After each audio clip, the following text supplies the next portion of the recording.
Major funding for KPBS Evening Edition has been made possible in part by Bill Howe Family of Companies, providing San Diego with plumbing, heating, air, restoration, and flood services for over 40 years. Call 1-800-BILL-HOWE or visit BillHowe.com. And by the Conrad Trebas Foundation, Darlene Marcos Shiley, and by the following.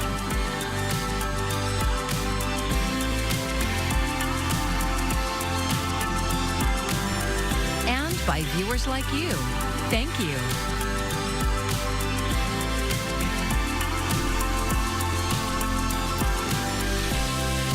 New developments tonight in the battle over federal food assistance. Thanks for joining us. I'm Maya Trabulsi. Two federal judges have ordered the Trump administration to continue funding benefits for millions of Americans amid the government shutdown. KPBS Metro reporter Andrew Bowen has more on how the ruling could impact San Diego. Funding for the Supplemental Nutrition Assistance Program, or SNAP, had been set to run out on Saturday. But today, judges in Rhode Island and Massachusetts ordered the Trump administration to continue the program. Congress had set aside about $5 billion in emergency reserves for SNAP, though even that would run out in a matter of weeks. Casey Castillo, CEO of the San Diego Food Bank, said the court rulings have not changed their plans for a surge in food distribution. This would be helpful, but it is a one-time shot. It will only be a partial payment, and we're still going to have folks that are panicked, are feeling that anxiety, and will need that support and additional help. The San Diego Food Bank began increasing its food distribution before the government shutdown began on October 1st. The organization is using its reserves of shelf-stable foods and its cash reserves to increase food purchases. We're anticipating we'll spend about $1.5 million in food purchases, and then after that, as you know, who knows how long this will persist, 100 to 300,000 weekly to continue these additional pop-up distributions and continue supporting our nonprofit partners. It's still unclear exactly how the Trump administration will respond to the court rulings. Castillo said the San Diego Food Bank welcomes cash donations and food drives to collect additional resources. About 400,000 people in San Diego County, many of them seniors and children, receive federal food assistance. Andrew Bowen, KPBS News. Our media partner KGTV spoke to food banks in the county about the potential impacts this could have on San Diegans. The CEO of Feeding San Diego says he isn't concerned about running out of food, rather getting the food to those who need it. Their team is taking food directly to the airport or the VA, so federal workers who haven't been getting paid can access it. For those who use EBT cards to access funds, they don't need to worry about their other cash benefits being affected. So both the general relief and the CalWorks cash benefits will still be deposited on cards for November. It's just the SNAP or CalFresh food assistance benefits that will not be deposited on their cards.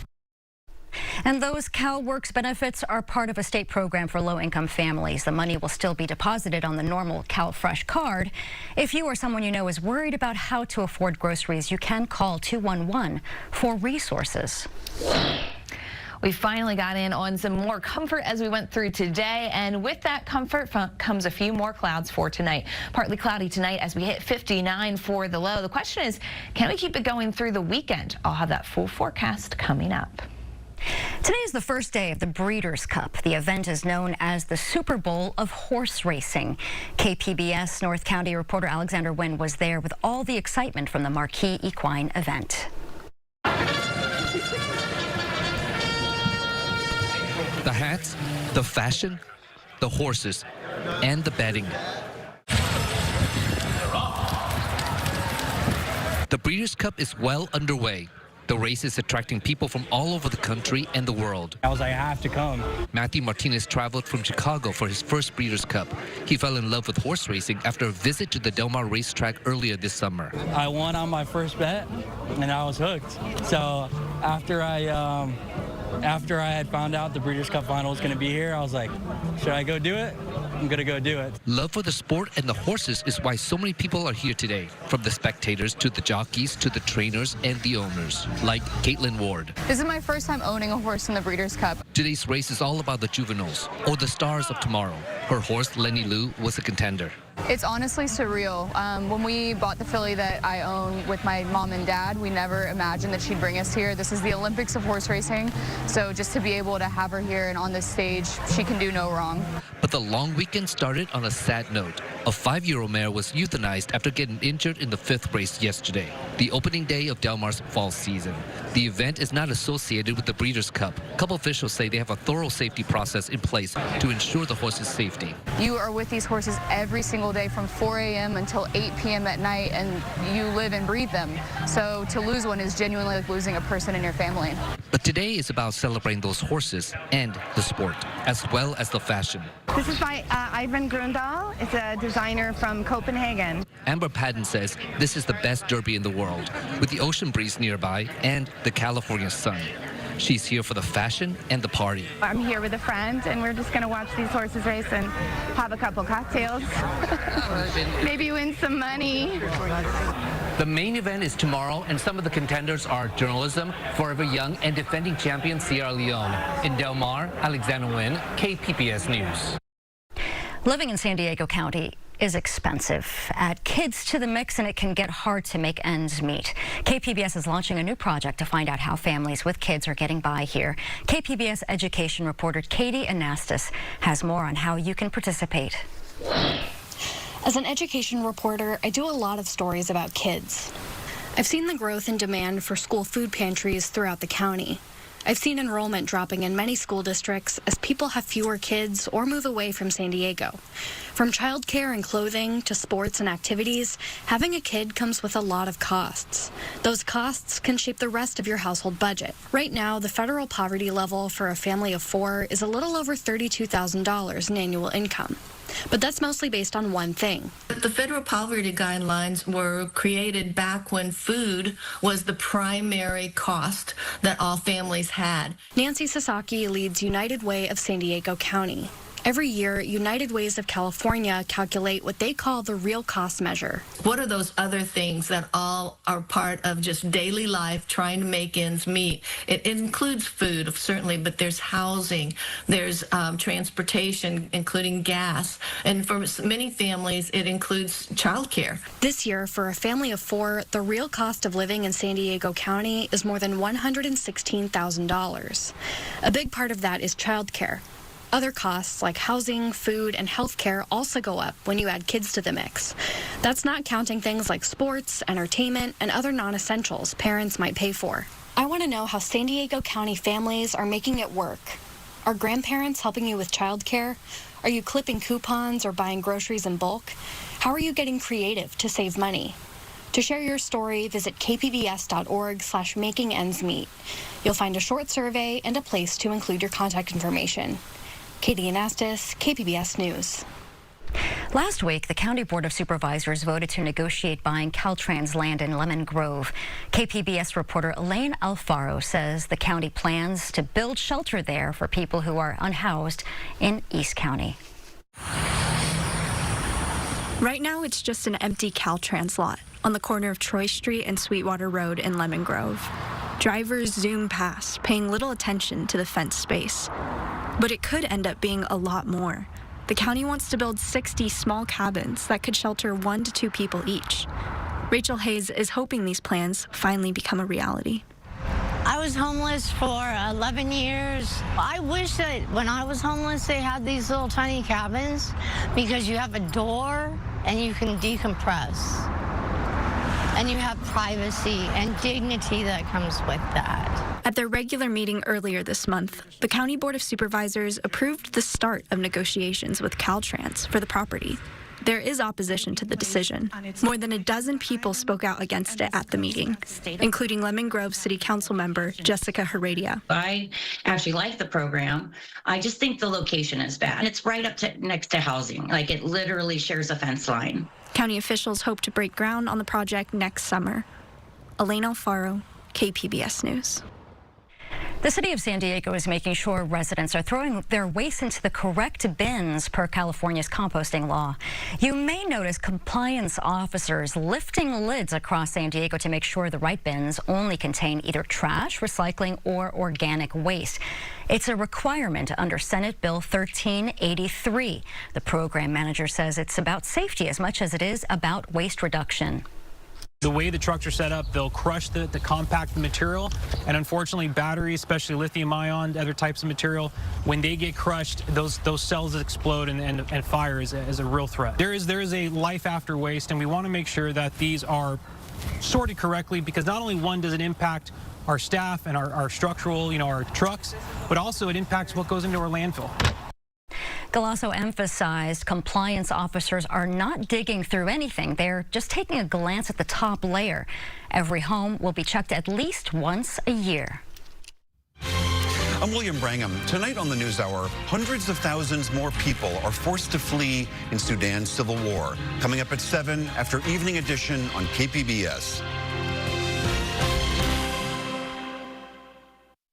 Families build altars called ofrendas for the Mexican holiday Día de Muertos, honoring those who have passed on. In Tijuana, one group uses this time to build an altar to remember journalists who were killed for doing their jobs. KPBS video journalist Matthew Bowler says just last weekend, another Mexican journalist was killed. Traditional Día de Muertos ofrendas are decorated with calaveras, or sugar skulls, cempasúchil, or marigold flowers, and pan de muerto, or bread of the dead. This ofrenda also has broken cell phones, old cameras, press passes, old newspapers, and notebooks. Margarito was gunned down coming out of his home, and less than a week later, Lourdes Maldonado was killed when she was arriving to her house. Vicente Calderon has been a journalist in Tijuana since 1985. Inspired by a UN campaign to end impunity against journalists, he and others have been putting up an ofrenda to honor journalists killed in Mexico since 2016. Cempasúchil petals are used to spell out the words no impunidad, or no impunity. Impunity is not compliance with the rule of law and the lack of punishment to whoever who committed crime. Just last Sunday, it was reported that another journalist was killed. Miguel Angel Beltran's body was left on the side of the road, wrapped in a sheet with the message, por andar levantando falso a la gente de Durango, for raising false alarms against the people of Durango. He was 60 years old. This is the 10th. We are averaging one reporter killed a month. Let's knock on wood and hope that there's no more killings this year. According to Reporters Without Borders, Mexico is the 124th least safe country for journalists. Palestine is 163. The United States is 57. And Norway is the safest. This year, the ofrenda includes a special section to honor journalists killed while reporting the war in Gaza and the screening of an Al Jazeera documentary, Silenced, the killing of journalists in Mexico. Lourdes Maldonado. According to UNESCO worldwide, more than 1,800 journalists have been killed since 2006, and 85% of them remain judicially unresolved. And this altar, built by Mexican journalists, honors their work. We are bringing back the reporters killed for this occasion to tell them that we respected their efforts and we believe that journalism is alive. In Tijuana, Matthew Bowler, KPBS News. KPBS is hosting a digital community ofrenda, or altar, in honor of Día de Muertos. People from our community submitted over 400 heartfelt remembrances of family members and friends, along with photos, videos, and audio clips. We invite you to view the interactive altar and see all the stories by going to kpbs.org/Day of the Dead. And if you'd like, you can still submit a memory for a loved one who has passed on. A lot of companies use cybersecurity training to prevent phishing attacks. Those emails that try to get you to click on a link that pretends to be from a legitimate source. KPBS SciTech reporter Thomas Fudge tells us that training does not work. That was the conclusion of a study that examined 19,000 employees at UC San Diego Health. People who got cybersecurity training were compared to those who got none. Some people with training were slightly less likely to click on a lure than the untrained, but some other trained people were more likely to click.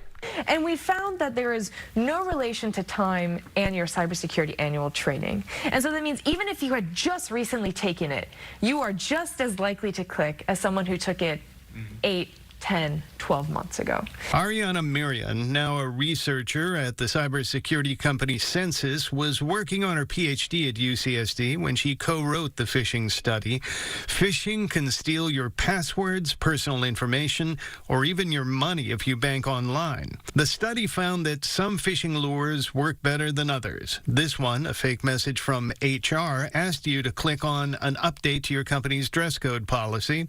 Lots of people fell for that.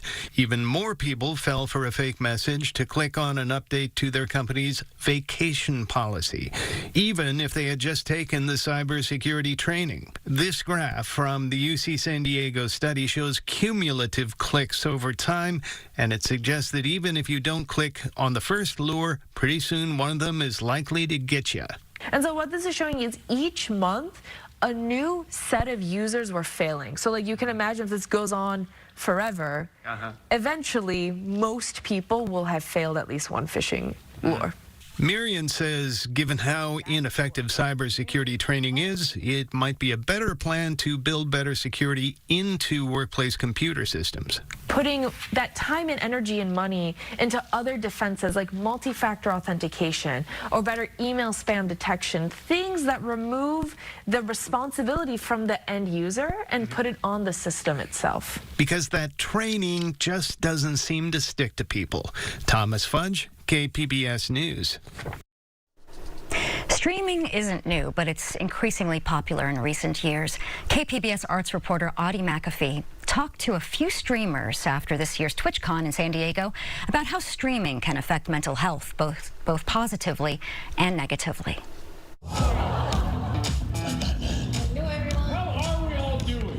Twitch is a live streaming platform launched in June 2011. Since then, it's become the largest streaming platform in the world, averaging 31 million daily visitors. There's all kinds of genres to watch from, just chatting and IRL to cooking, gaming, and more. As the platform continues to grow, so does the conversation around mental health and boundaries for both streamers and their audiences.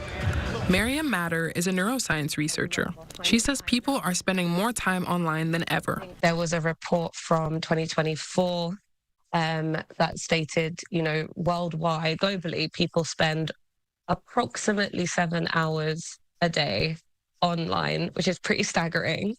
And by the time, we reach 80 years old, we would have spent about 17 years of our lives online, which is quite intense to think about. Spending hours watching streamers can lead to what's called a parasocial relationship. Coined in the 1950s, the term describes a one-sided emotional bond a person can form with a media figure or a fictional character, even without any real connection. My community is very nice, and my community is amazing, and they're very welcoming. I did not want to have to do a stream like this. At this year's TwitchCon, streamer Amiru says she was assaulted by a fan during a meet and greet.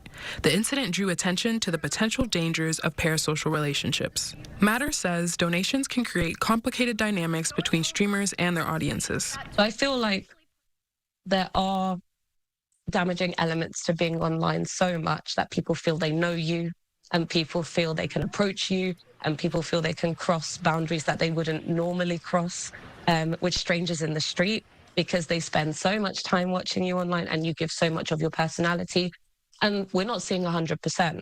Matter says not every parasocial relationship is harmful if the viewer sees the streamer as an inspiration or representation, but they should remember that the streamer is not their friend. Streamers also deal with hateful comments in their chats. Those who post them are often called keyboard warriors, people who send mean messages online that they'd never say face-to-face. Streamer psychologist plays games live while analyzing them through a psychology lens. He says he tries to turn hate messages into learning moments. No, I'm just curious. What do you mean by that, right? What do you mean that for example, they're like, oh, well, you're brown, you're chubby, how can you be a psychologist, you're educated, like stuff like that. What do you mean by that? Okay, so please tell me more, right? And all of a sudden they're on the ring and they're like, well, what do I say? And it's not to put them on the spot, but it's a learning opportunity for individuals to learn that that is not okay, right? Another streamer, Briggsy, says they don't tolerate any messages that make them uncomfortable. I don't think the block button is being used enough. The second some nonsense comes on my feed, block. I don't have time for explanations. With all the hours streamers spend online curating content and engaging with viewers, Briggsy says it's important to take breaks and reconnect with the world around them. Go outside, even if it's just to take a walk, even if it's to go around the corner to get your favorite candy bar, even if it's just to say hi to your neighbor, or hell, go to a park, go look at puppies. I know it sounds really simple and people say it all the time in jest or even derisively, but it's a fact. You feel 100% better when you come back inside. Despite the challenges of streaming and the incidents that sometimes make headlines, psychologist says Twitch has helped him reach people who need mental health resources. I've had a lot of viewers come through and message, because of your streams, because you started analyzing an anime that I like, it inspired me to go seek help, and now they have therapists and now they have the support that they need to actually go through with their everyday life. Matters says everyone navigates online spaces differently, and that's why knowing your limit matters. I think it's really important to think about what makes you feel safe, what makes you feel yourself, what you are willing to accept, what your boundaries would look like. Set those clear boundaries and stick to them. And that's the most important thing. You have to put yourself first and prioritize your health, whether it's mental or physical. Both are just as important as each other. Audie McAfee, KPBS News. And also check out a new episode of the KPBS podcast, The Finest. It's about a San Diego composer who was famous in the early 20th century but has since been forgotten. Now a local researcher is bringing her story and her music back into the public eye. You can listen at kpbs.org/thefinest or wherever you get your podcasts.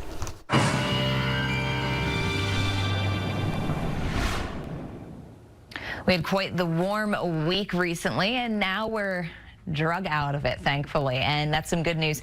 Even as we go into the weekend, while we do notice a little bit of an uptick in the air temperatures for the weekend, it's not going to be a bad setup for us, much better than earlier in the week. And then we're cooler, we stay dry right into next week, so that's some of the good news there as we hold on to the changes in place for us. Here we are tonight, falling back into 59 degrees for the city. Notice a couple of clouds here towards the coast. We could have some patchy fog in a few locations. Still some onshore flow out there for us. Mount Laguna making it to 48, while Ramona comes down to 47 degrees.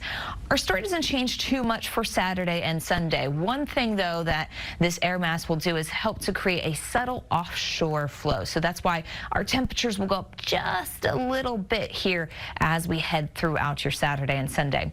Tomorrow we're at 71, though, in the city, 81 in El Cajon, nothing like some of the temperatures we saw earlier this week. And Mount Laguna back up to 62. Borrego Springs close to 90 degrees. The next few days towards the coast, obviously dealing with some of those coastal clouds still around for us through the morning hours. Temperatures back to the lower 70s. Then we get more sunshine as we go into Monday and Tuesday, and that's actually where we could warm things up a little bit. Notice our inland communities, though, still holding on to some of those clouds Sunday, Monday. Temperatures, though, for the weekend in the 80s. That's, again, due to that subtle offshore flow. Just a little bit of a change of push there in the air mass. Getting into the mountain locations, we're holding on to the 60s for the weekend. Lots of bright sunshine for you. We will fall back into the 50s, though, for the early week, keeping some of this comfort around compared to what we've had the previous few days. And as you look towards those desert communities, back into the 80s or 90s for many highs each afternoon. For KPBS News, I'm AccuWeather meteorologist Melissa Constancer. As many get ready to enjoy Halloween festivities, local law enforcement is reminding everyone to enjoy the holiday but safely. California Highway Patrol will begin a 12-hour maximum enforcement period at 6 o'clock tonight. They also had these safety reminders. They're asking parents of trick-or-treaters to bring a flashlight, wear bright clothing, and place reflective tape on their kids' bags and buckets to make them more visible to drivers. They also emphasize the need for people to stick to sidewalks and designated crosswalks whenever possible. Americans are expected to spend a record $13.1 billion on Halloween this year, according to the National Retail Federation. The holiday is a time when thrill seekers hunt for horror, while others turn their own homes into haunted houses. Maribel Gonzalez is in Burbank, where all can experience Hollywood-level horror through the neighborhood. Let's go on a tour of the Circus of Nightmares. On this residential street in Southern California. This is Chainsaw Alley I just brought you to. The Circus of Nightmares comes to life. And they say it's very much like a movie set. A lot of people liken it to what they see when they go to Disney. Cheryl Watts-Husto has a background in props and set dressing, but it was her then 9-year-old son Marcos who asked to create a circus in their front yard, a tradition that began during the pandemic. This provided a way for people to come enjoy Halloween with social distancing. Marcos' clowns take over their front yard with live teenage actors and animatronics inspired by Hollywood. I got the opportunity once to actually meet Tim Burton, so that was like a life-changing moment for me. Parents say the circus allows kids to try out their creative craft. One started scare acting here. Now she's a professional scare actor at Not Scary Farm and loving it. Kids as young as 5 also participate. But the clowns, he's like, the clowns are my friends. And haunted house scares are science-backed. Whether it's a haunted house or they are part of doing the scaring, there's an adrenaline rush and dopamine because you don't really know what to expect. There is a level of connection that happens when you're experiencing this with someone else. We know neurochemically that elicits oxytocin in the brain, so it feels good. It's bonding. I'm Maribel Gonzalez reporting. And you can find all of tonight's stories on our website, kpbs.org. Thank you for joining us. I'm Maya Trabulsi. Enjoy your evening and happy Halloween. Major funding for KPBS Evening Edition has been made possible in part by Bill Howe Family of Companies, providing San Diego with plumbing, heating, air, restoration, and flood services for over 40 years. Call 1-800-BILL-HOWE or visit BillHowe.com. And by the Conrad Crevis Foundation, Darlene Marco Shiley, and by the following.